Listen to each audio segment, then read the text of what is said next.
வணக்கம். பல்கலைக்கழகங்களில் துணைவேந்தர்கள் என்கின்றவர்களை பார்க்கிற போது அவர்களுடைய கல்வி, அவர்களுடைய ஆளுமை, அதுவே அந்த பல்கலைக்கழகத்துக்கு பெருமையை தருது. ஒரு பல்கலைக்கழகத்தினுடைய வேந்தராக இருப்பவர் யாருன்னு கேட்டால் மாநிலத்தினுடைய ஆளுநர், கவர்னர் தான் வேந்தர். துணைவேந்தர் என்பவர் தான் அந்த பல்கலைக்கழகங்களுடைய முழு பொறுப்புக்கும் காரணமாக இருக்கிறவர். பாருங்கள் என்ன அழகான சொல் அப்படின்னு. வேந்தர் என்ற சொல்லே வேந்து என்கின்ற வார்த்தை பழைய இலக்கியங்களில் சொல்லப்படுகிற வார்த்தை. மூவேந்தர்கள், மூவேந்தர்கிற போது அந்த வேந்தன் என்கின்ற சொல் அரசனை குறிக்கும். துணைவேந்தர்கள் என்றால் பல்கலைக்கழகங்கள் உருவாக்கப்பட்ட போது, அதாவது சென்னையில் இருக்கிற பல்கலைக்கழகம்தான், சென்னை பல்கலைக்கழகம்தான் மிக பழமையான பல்கலைக்கழகங்கிறாங்க. அதுலேயும் குறிப்பாக இந்த சென்னை பல்கலைக்கழகம் முதல்ல மாநில கல்லூரியினுடைய அந்த பகுதியில், எக்மோர் பகுதியில் இருந்திருக்குது. ஆங்கிலேயர்கள் தான் என்ன பண்ணுறாங்க அப்படின்னா, இங்கிருப்பவர்களும் கல்வி கற்க வேண்டும் என்பதற்காக ஒரு பல்கலைக்கழகத்தை உருவாக்குகிறார்கள். பாருங்கள், ஒரு பல்கலைக்கழகங்கிறது என்ன அப்படின்னா, இப்போ 5ஆம் கிளாஸ் வரைக்கும் இருக்கிற பள்ளிக்கூடத்தை நாம் எலிமெண்ட்ரி ஸ்கூல் அப்படிம்போம். அதே மாதிரி 8ஆம் கிளாஸ் வரைக்கும் இருக்கிற பள்ளிக்கூடத்தை இடைநிலை பள்ளி அப்படிம்போம். அதுக்கு மேலே இருக்கிற பள்ளியை உயர்நிலை பள்ளி அப்படிம்போம். 10ஆம் கிளாஸ் வரைக்கும் இருந்தால். 12ஆம் கிளாஸ் வரைக்கும் இருந்தால் மேல்நிலை பள்ளி அப்படிம்போம். அப்போ ஆரம்ப பள்ளி, இடைநிலைப்பள்ளி, உயர்நிலைப்பள்ளி, மேல்நிலைப்பள்ளி, இதெல்லாம் பள்ளி சொல்கிறோம். கல்லூரின்னு வந்துச்சுன்னு வைங்களேன், கல்லூரிகளில் பிஏ மட்டும் இருக்கக்கூடிய, எம்ஏ இருக்காது, சில இடங்களில் போஸ்ட் கிராஜுவேஷன் இருக்காது, இளங்கலை மட்டும் இருக்கும், முதுகலை இருக்காது. சில கல்லூரிகள் அந்த சின்ன கல்லூரிகளாக இருக்கும். சில கல்லூரியில், இப்போ நான் படித்த தியாகராசர் கல்லூரியில் பிஏ, எம்ஏ, எம்ஃபில், பிஹெச்டி, அதாவது ஒரு மாணவர் இளங்கலை பயின்றால் முதுகலை பயின்று ஆராய்ச்சி பயின்று டாக்டர் பட்டம் பெற்று முடிஞ்சால் அங்கேயே வேலைக்கு வந்துடலாம். நான் அப்படி தான் வேலைக்கு வந்தேன். அதே போல் இளங்கலை மாதிரி இளம் அறிவியலும் உண்டு. இதெல்லாம் கல்லூரி அளவில் சொல்கிறோம். பல்கலைக்கழகம்னா என்ன அப்படின்னா, இதற்கெல்லாம் உயர்மட்டமாக இருப்பது பல்கலைக்கழகம். இப்போ பல்கலைக்கழகத்தில் பிஏ படிக்க முடியுமா? முடியாது. +2 படிக்க முடியுமா? அதுவும் முடியாது. எம்ஏ படிக்க முடியுமா? படிக்கலாம். அதுக்கு பிறகு எம்ஃபில் படிக்கலாம், பிஹெச்டி படிக்கலாம், போஸ்ட் டாக்டரேட் படிக்கலாம். ஆனால் இந்த பிஏ படிக்கிற, எம்ஏ படிக்கிற, எம்ஃபில் படிக்கிற, டாக்டரேட் படிக்கிற அத்தனை பேருக்கும் பட்டமளிக்கிற பெருமை பல்கலைக்கழகத்தை சார்ந்தது. தமிழ்நாட்டில் முதலில் சென்னை பல்கலைக்கழகம் தான் பழசு. அடுத்தது அண்ணாமலை பல்கலைக்கழகம். அதற்கு பிறகு தான் பழமையும் பெருமையும் மிக்க மதுரை பல்கலைக்கழகம். இப்போ நீங்கள் எடுத்து பார்த்தீங்கன்னு சொன்னால், பெருந்தலைவருடைய காமராஜருடைய அந்த காலத்துக்கு பிறகு அதிகமான பல்கலைக்கழகங்களை உருவாக்கியவர் யார் தெரியுமா? புரட்சித் தலைவர் எம்ஜிஆர் அவர்கள் தான். அவருடைய காலத்தில் தான் மிக அதிகமான பல்கலைக்கழகங்கள் உருவாச்சு. அதாவது கோவையில் பாரதியார் பல்கலைக்கழகம், திருச்சியில் பாரதிதாசன் பல்கலைக்கழகம், நெல்லையில் மனோன்மணியம் சுந்தரநாத் பல்கலைக்கழகம், ஏன் பெண்களுக்கு என்று தனியான ஒரு பல்கலைக்கழகத்தை புரட்சித் தலைவர் எம்ஜிஆர் உருவாக்கினார். அன்னை தெரசா பல்கலைக்கழகம் கொடைக்கானலில் இருக்குது. இதெல்லாம் பெருக்காட்டில் பெரிய சாதனை என்ன தெரியுங்களா? தமிழுக்கென்று ஒரு தனி பல்கலைக்கழகம் வேண்டும் என்று நினைத்து தஞ்சையில் தமிழ் பல்கலைக்கழகத்தை உருவாக்கிய பெருமையும் அவருக்குத்தான் உண்டு. இன்றைக்கி கூட உலகத்தமிழ் சங்கம் மதுரையில் இருக்குது. நம்முடைய புரட்சித் தலைவி அம்மா அவர்கள் தான் அது தொடங்கி வைத்தாங்க, காணொலி காட்சி மூலமாக. இந்த பல்கலைக்கழகங்களை எல்லாம் தோற்றுவிப்பதன் மூலமாகத்தான் ஒரு நாட்டினுடைய அறிவு பெருகும், வளர்ச்சி கூட வரும். இந்த மாதிரியாக இந்த பல்கலைக்கழகங்கள் உருவான போது அதற்கு நியமிக்கப்படுகிற துணைவேந்தர்கள் புகழ்பெற்றவர்களாக இருக்கிறார்கள். சென்னை பல்கலைக்கழகத்தில் மிக அதிகமான காலம் இருந்தவர் யார் என்று கேட்டால் ரெட்டையர்கள்னு சொல்லுவாங்க. சர் ராமசாமி முதலியார், லட்சுமணசாமி முதலியார். அந்த லட்சுமணசாமி முதலியார் தான் இங்கே சென்னை பல்கலைக்கழகத்தில் பல்லாண்டு காலமாக துணைவேந்தராக இருந்தார். இன்றைக்கும் அது புகழ்பெற்ற பல்கலைக்கழகமாகத்தான் விளங்கிட்டு இருக்குது. இப்போ அதனுடைய அந்த பல்கலைக்கழகத்தில் அஞ்சல் வழியில் எல்லாரையும் படிப்பதற்கும் அவங்க ஏற்பாடு பண்ணுறாங்க.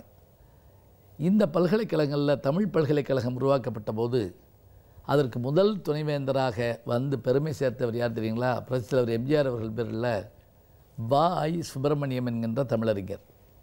அதாவது நாகர்கோயிலில் வடசேரி என்கின்ற ஊரில் வடசேரி ஐயம்பெருமாள் சுப்பிரமணியம் வ.ஐ. சுப்பிரமணியம். இவர் எத்தகைய அறிஞர் என்று கேட்டால், இவர் படித்த அந்த படிப்பு முறை அங்கு நாகர்கோயில் பகுதியில் படிச்சுட்டு, பிறகு திருநெல்வேலி இந்து கல்லூரியில் படிச்சுட்டு, அண்ணாமலை பல்கலைக்கழகத்தில் உயர்கல்வியை முடிச்சுட்டு, அமெரிக்காவில் போய் இந்தியானா பல்கலைக்கழகத்தில் மொழியியல் துறையில் ஆராய்ச்சி பட்டம் பெற்றார். அதோடு மட்டுமில்லை, டெல்லியில் பல காலம் அங்கே வந்து வானொலியில் பணியாற்றினார். டெல்லி பல்கலைக்கழகங்களில் பேராசிரியராக இருந்தார். இவர் எழுதின பல நூல்கள் விருது பெற்றிருக்குது. இவருடைய கட்டுரைகள் எல்லாம் இன்றைக்கும் குறிப்பிடத்தக்க அளவு அவ்வளவு சிறப்பு மிகுந்தவை. இவ்வளவு பெருமை மிகுந்த இவரைத்தான் எம்ஜிஆர் அவர்கள் தமிழ் பல்கலைக்கழகம் உருவாக்கின போது அப்போ வந்தவங்க என்ன கேட்டாங்களாம், பல்கலைக்கழகத்துக்கு எவ்வளோ இடம் வேணும்னு கேட்டுக்கார் எம்ஜிஆர். ஒரு 100 ஏக்கர் இருந்தால் போதும் அப்படின்னு தயங்கி சொன்னாங்களாம். எம்ஜிஆர் அவர்கள் சிரிச்சிட்டாராம். பல்கலைக்கழகத்துக்கு 100 ஏக்கர் எப்படி பத்தோம், 1000 ஏக்கர் வைத்து கொள்ளுங்கள் என்று அரசாங்கத்திலேருந்து 1000 ஏக்கர் கொடுத்தாராம். என்ன ஒரு பெரிய மனசு பாருங்கள், பொன்மன செம்மல்னு சொல்கிறோமே, அதுதான் அவருடைய சிறப்பு. அதில் இன்னொரு விஷயம் என்ன அப்படின்னா, 1001 படம் தொடங்கின போது B.R. பந்துல் அவர்கள் சண்முகம் R.K. சண்முகம் என்கிறவரை அவருக்கு வசனம் எழுத கூட்டு போகிறாராம். R.K. சண்முகம் வந்து 1001 கதையை சொல்லிவிட்டு, இதுதான் கதை அப்படின்னோடனே பேர் என்ன வைக்க போகிறீங்க அப்படின்னு கேட்டிருக்காரு எம்ஜிஆர். 1001 அப்படின்னாராம். உடனே மகிழ்ச்சி அடைஞ்ச எம்ஜிஆர் சடார்னு தன்னுடைய பைக்குள்ளே கையை விட்டு 1001 ரூபாய் எடுத்து கொடுத்தாராங்க. அதை வாங்கின உடனே அந்த கதாசிரியர் அப்படியே கண்ணீர் விட்டுட்டாராம். அவர் கண்ணீர் விடுறதை பார்த்து எம்ஜிஆர் கேட்டார், என்ன 1001 ரூபா கொடுத்துருக்கேன் அழுகிறீங்களே அப்படின்னாராம். சொன்னேன், லட்சத்தில் ஒருவன்னு சொல்லியிருந்தேன், நீங்கள் அவ்வளோ பணம் கொடுத்துருப்பீங்களே, வெறும் 1001 சொல்லிவிட்டனே அப்படின்னாராம். எவ்வளோ ஆச்சரியம் பாருங்கள். அப்படி அவர் தேர்ந்தெடுத்த ஒருவர் யார், இதனால் இவன் முடிக்கும் என்றாய்ந்து அதனை அவன்கண் விடல் என்பது போல தஞ்சை பல்கலைக்கழகத்தில் முதல் துணைவேந்தராக வாய் சுப்பிரமணியம் அவர்களை கொண்டு வர்றாங்க. எப்படிப்பட்ட பெருமையுடையவர்! தனிநாயகமடிகள் என்கின்ற மிகப்பெரிய தமிழறிஞர். அவர் தான் உலகத்தமிழ் மாநாடுகளை உருவாக்கியவர். 200 நாடுகளுக்கு மேல் சென்று தமிழை ஆராய்ச்சி செய்து அவரவர் மொழியிலே பேசியதோடு முதல் நூல் தமிழில் அச்சான முதல் நூல் எதுன்னு கேட்டிங்கன்னா தம்பிரான் வணக்கம் என்கின்ற நூல். அந்த நூலை ஆராய்ச்சி பண்ணி தேடி எடுத்து கொண்டு வந்த பெருமை தனிநாயகமடிகளுக்கு தான் வந்து. பிரிஸ்டன் பல்கலைக்கழகத்திலேருந்து எடுத்து வந்தார். பிரிஸ்பன் பல்கலைக்கழகத்திலேருந்து. அந்த தனிநாயகடிகள் தான் முதல்ல உலகத்தமிழ் மாநாட்டை மலேசியாவில் நடத்துகிறார். 2வது உலகத்தமிழ் மாநாட்டை பேரறிஞர் அண்ணா 1969 உருவாக்குறார், நடத்தினார். எம்ஜிஆர் அவர்கள் பாரதி நூற்றாண்டு விழாவாகிய 1882 பாரதி பிறந்தாது 1982 மதுரையில் நடத்தினார். பிறகு புரட்சி தலைவி அம்மா அவர்கள் தஞ்சையில் உலகத்தமிழ் மாநாட்டை நடத்தினாங்க. இதெல்லாம் நடத்த காரணமாக இருந்தவர் வாய சுப்பிரமணியம் அவர்கள் தான். இதில் ஒரு ஆச்சரியமான சம்பவம் என்ன தெரியுங்களா, அவர் அலுவலகத்துக்கு வர்ற நேரத்தை பார்த்துக்கிட்டு பல பேர் கடிகாரத்தை சரி பண்ணுவாங்களாம். அப்படின்னு என்ன அர்த்தம், 10 மணிக்குன்னா இவர் வந்துட்டாருன்னா மணி 10ன்னு அர்த்தமா. 10 மணிக்கு இவர் வருவார்னு சொல்லப்படாது, இவர் வந்துட்டாருன்னா மணி 10. நீங்கள் பல்கலைக்கழக துணைவேந்தராக இருக்கணும் அப்படின்னு சொன்னோடனே அப்போ எம்ஜிஆர்கிட்ட அவர் கேட்டுக்கிட்டாராம், நான் இருக்கிறத பற்றி ஒன்றும் இல்லை, ஆனால் எனக்கு மனதிலே மாறுபாடோ என்னுடைய கருத்துக்கு இடையூறாக ஏதேனும் செயல்பாடுகள் அரசாங்கத்திலிருந்து வருமையானால் நான் அப்போதே இந்த இடத்துலேருந்து நான் என்னுடைய ராஜினாமை கொடுத்து விட்டு சென்று விடுவேன். அப்படி சொன்னதோடு மட்டும் இல்லைங்க, ராஜினாமா கடிதத்தை எழுதி எப்போயுமே ட்ராயரில் வச்சுருப்பாராம். யாராவது என்னமாவது சொல்லி இது பண்ணிட்டா உடனே அந்த ராஜினாமா கடிதத்தை கொடுக்க தயாராக இருந்தாராம்.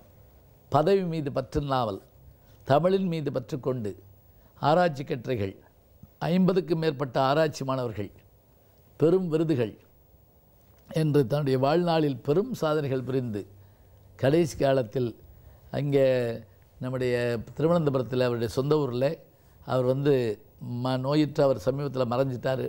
ஆனாலும் அவர் எழுதிய நூல்களும் அவருடைய ஆராய்ச்சி கட்டுரைகளும் இன்றைக்கும் பாடமாக வைக்கப்படுகின்றன.